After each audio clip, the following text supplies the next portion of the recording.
caps for sale, a tale of a peddler, some monkeys, and the monkey business. Told and illustrated by Esphyr Slobodkina. Once there was a peddler who sold caps, but he was not like an ordinary peddler carrying his wares on his back. He carried them on top of his head. First, he had on his own chet cap, then a bunch of gray caps, then a bunch of brown caps, then a bunch of blue caps, and on the very top, a bunch of red caps. He walked up and down the streets, holding himself very straight so as not to upset his caps. As he went along, he called, "Caps! Caps for sale! 50 cents a cap!" One morning, he couldn't sell any caps. So he walked up the street, and he walked down the street, calling, "Caps! Caps for sale! 50 cents a cap!" But nobody wanted any caps that morning. Nobody wanted even a red cap. He began to feel very hungry, but he had no money for lunch. "I think I'll go for a walk in the country," said he, and he walked out of town slowly, so as not to upset his caps. He walked for a long time until he came to a great big tree. "That's a nice place for a rest," thought he, and he sat down very slowly under the tree. He leaned back little by little against the tree trunk, so as not to disturb the caps on his head. Then he pulled up his hand to feel if they were straight. First, his own chet cap, then the gray caps, then the brown caps, then the blue caps, then the red caps, on the very top. They were all there. So he went to sleep.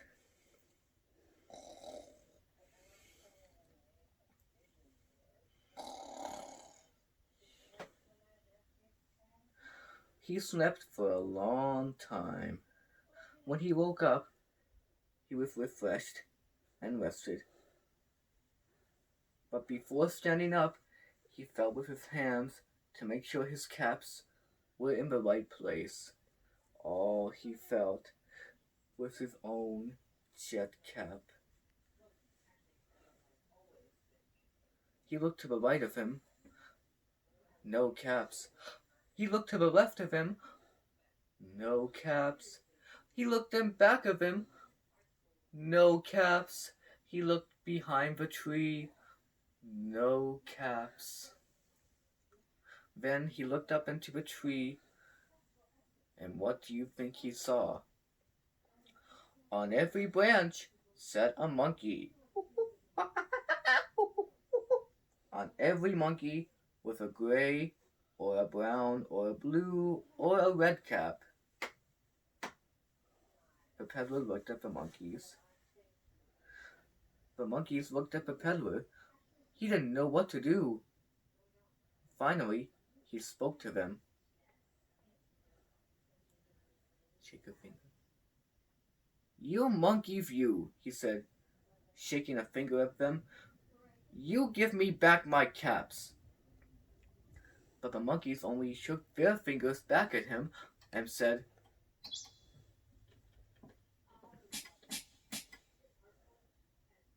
This made the peddler angry, so he shook both hands at them and said, "You monkeys, you! You give me back my caps!" But the monkeys only shook both their hands back at him and said, Now he felt quite angry. He stamped his foot and he said, "You monkeys, you! You better give me back my caps!" But the monkeys only stamped their feet back at him and said, By this time, the peddler was really very, very angry. he stamped both their feet and shouted, "You monkeys, you! You must give me back my caps!" But the monkeys only stamped both their feet back at him and said, At last he became so angry that he pulled off his own cap, threw it on the ground, and began to walk away. But then each monkey pulled off his cap, and all the gray caps, and all the brown caps, and all the blue caps, and all the red caps came flying down out of the tree. So the peddler picked up his caps and put them back on his head. First, his own checked cap, then the gray caps, then the brown caps, then the blue caps, then the red caps on the very top. And slowly, he walked back to town, calling, "Caps! Caps for sale! 50 cents a cap!" The end.